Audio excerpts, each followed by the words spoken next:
안녕하세요, 사랑하는 성도 여러분. 어제 간밤에는 모두 평안하셨는지요? 오늘도 우리에게 새 날을 주시고 또 우리에게 호흡을 주신 그 하나님의 은혜에 감사드리며 오늘 주시는 하나님의 그 말씀을 함께 나누어 보고자 합니다. 오늘 말씀의 제목은요, 행복한 삶을 사는 방법이라고 제가 제목을 지어봤습니다. 성경 본문은 앞에 두 번과 동일합니다. 시편 1편 1절에서 2절 말씀입니다. 제가 읽어드리겠습니다. 복 있는 사람은 악인의 꾀를 따르지 아니하며 죄인들의 길에 서지 아니하며 오만한 자들의 자리에 앉지 아니하고 오직 여호와의 율법을 즐거워하여 그의 율법을 주야로 묵상하는도다. 자, 우리는 하나님께서 가르쳐 주시는 행복한 사람이 되기 위한 그 여정을 시작해서 이제 배워가고 있습니다. 하나님께서 니네가 정말 행복하게 살고 싶어? 그러면 이것은 꼭 기억하면서 살도록 해봐 라고 하신 유일한 그 한 가지 조건, 그 한 가지 방법, 그것이 바로 묵상이었죠. 그리고 우리는 지금 이 묵상에 대해서 살펴보고 있습니다. 여러분은 혹시 여러 음식들이 이렇게 상에 차려져 있을 때 보통 맛있는 음식을 먼저 드시나요? 아니면 맛있는 것을 제일 나중에 드시나요? 저는 살면서 누가 그렇게 가르쳐 준 적은 없는데 보통 맛있는 거를 제일 늦게 먹는 편이에요. 맛있는 거 먼저 먹었다가 마치 입맛만 버려서 다른 음식들을 그 맛을 맛있게 잘 느끼지 못하게 되진 않을까? 혹은 맛있는 음식이 먼저 확 사라져버리는 것이 좀 아깝게 느껴져서 그런가? 그런지는 모르겠는데 저는 좀 맛있는 것을 좀 제일 늦게 먹는 성향을 가지고 있습니다. 그런데 살면서 보니 저 같은 사람보다는 맛있는 것을 먼저 드시는 분들이 훨씬 많은 것 같더라고요. 그리고 저도 살면서 많은 경험을 하다 보니 어쩌면 그게 훨씬 더 지혜로운 것 같다라는 생각을 많이 하게 되었습니다. 가장 맛있는 것을 늦게 먹다 보니까 나중에 맛있는 것을 먹을 타이밍이 되었을 때는 배가 불러서 그 맛있는 음식의 그 진정한 맛을 잘 못 느끼게 되는 것 같더라고요.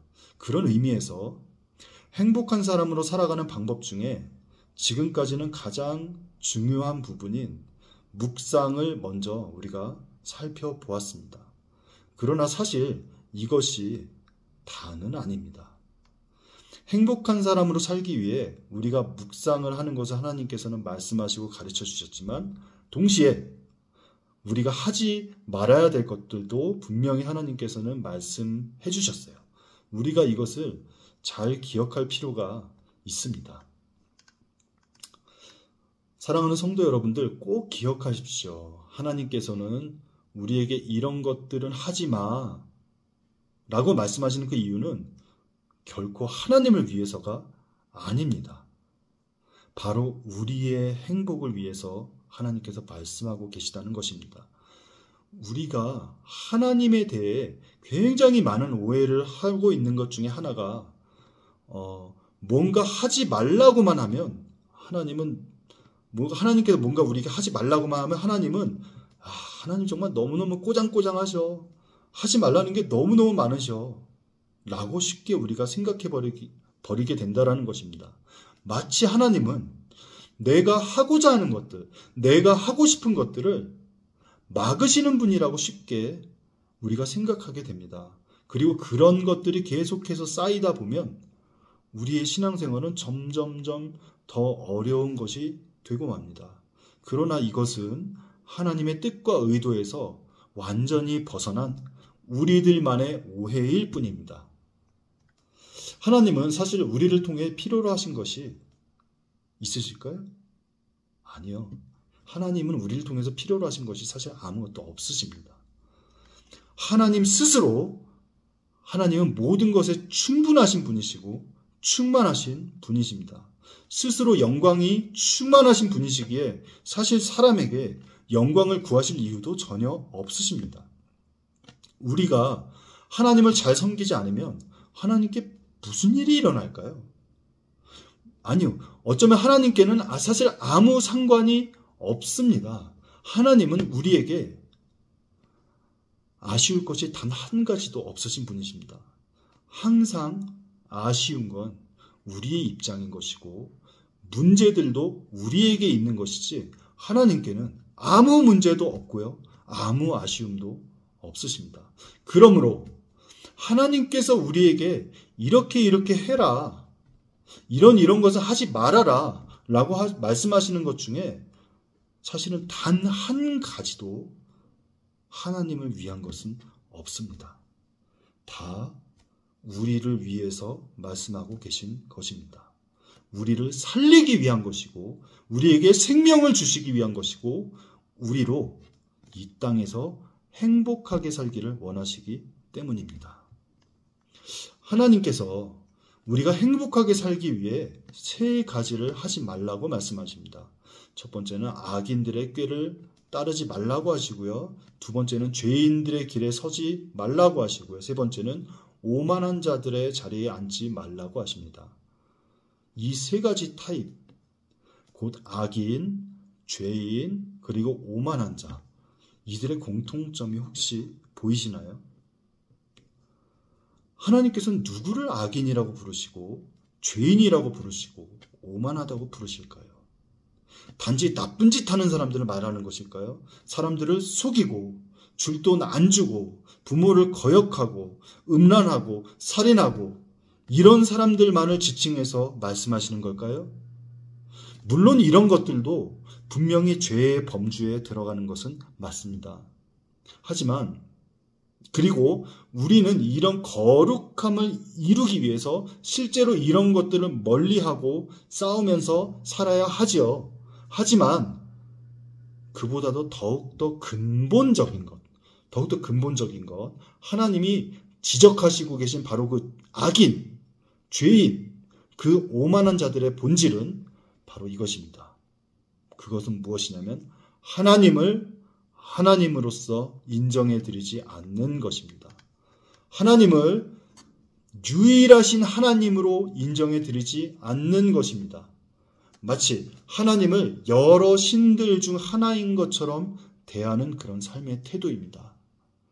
내가 하나님을 믿는다고 하면서, 내가 하나님을 섬긴다고 하면서 여전히 내가 내 삶의 주인으로서 왕노릇하고 사는 것을 말하는 것입니다. 만약에 누군가가 자신의 삶의 주인의 자리를 예수님께 진정으로 내어드렸다면, 예수님을 내 삶의 왕으로 진짜로 인정한다면 그에 따른 가장 자연스러운 반응은 무엇일까요? 바로 주인의 말을 듣는 것입니다. 우리의 왕의 말을 듣는 것입니다. 주인의 그 뜻과 의도를 오해하지 않고 올바르게 이해하려고 애쓰는 것이 될 것입니다. 직장 생활을 해보면 사장님이나 혹은 직장 상사의 말조차도 우리가 오해하지 않고 잘 이해해서 그 일을 해내기 위해 얼마나 노력을 하면서 지냅니까? 어쩌면 한마디도 놓치지 않기 위해서 얼마나 노트를 들고 그걸 열심히 필기해가면서 그 말을 잘 받아 적으면서 그렇게 일을 합니까? 하물며 하나님은 진정 내 생명의 주인이시고 내 삶의 왕이심을 인정한다면 우리가 하나님의 말씀을 매일 가까이 하고 적고 묵상하고 오해하지 않고 잘 이해해서 그렇게 살아가고자 하는 것은 어쩌면 특별한 것이 아니라 지극히 당연하고 자연스러운 일이 아닐까요? 너무나 감사한 것은 그렇게 사는 삶에 진정한 행복이 있다라는 것입니다. 내 삶에 폭풍우가 몰아쳐도 나는 그 안에서 행복을 누리고 기쁨을 누리고 평안할 수 있다라는 것입니다. 그렇게 살 수 있는 방법을 하나님께서는 우리에게 절대 애매하게 말씀하지 않으시고 정말 오해의 여지가 없게끔 너무나 클리어하게 말씀하고 계십니다. 가장 기본적인 것으로 예수님을 그리스도로 믿고 예수님을 내 삶의 주인으로 인정하는 그 삶을 말하는 것이고요. 그리고 그 이후엔 하나님의 말씀을 묵상하며 사는 것입니다. 사랑하는 성도 여러분, 오늘 여러분의 삶에서 이제는 하나님을 인정하지 않는 그 길에서 떠나 오직 하나님만이 하나님으로 인정받으시기를 우리 주 예수 그리스도의 이름으로 진심으로 축복드립니다. 감사합니다. 주의 약속하신 말씀 위에서 영원토록 주를 찬송하리라. 소리 높여 주께 영광 돌리며 약속 믿고 굳게 서리라. 주의 약속하신 말씀 위에서 세상 염려 내게 엄습할 때에 말씀으로 힘써 싸워 이기며 약속 믿고 굳게 서리라. 굳게 서리 영원하신 말씀 위에 굳게 서리. 굳게 서리 그 말씀 위에 굳게 서리라.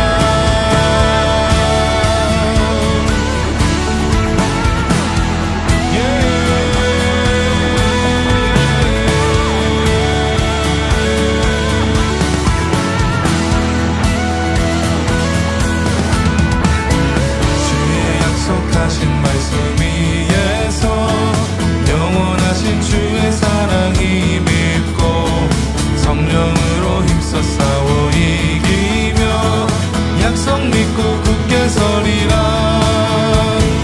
주의 약속하신 말씀 위에서 성령 인도하는 대로 행하며 주님 품에 항상 안식 얻으며 약속 믿고 굳게 서리라.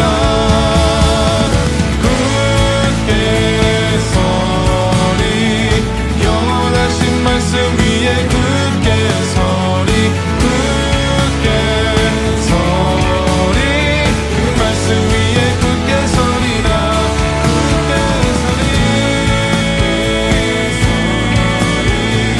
영원하신 말씀 위에 굳게 서리. 굳게 서리 그 말씀 위에 굳게 서리라.